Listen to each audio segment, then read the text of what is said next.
তিন জিনিসের দিকে তাকালেই সওয়াব। কয় জিনিস? জোরে বলেন।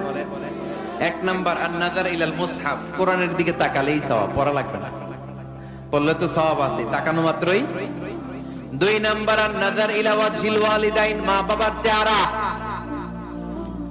মা বাবার খেদমত করলে তো সওয়াব আছে, টাকা দিলে তো সওয়াব আছে, কিন্তু মা বাবার চেহারার নজরের দিকে যদি রহমতের নজরে একবার তাকান, একটা কবুল হজ করলে যেই সওয়াব, ওই সওয়াব আমল নামাই দিবে কে?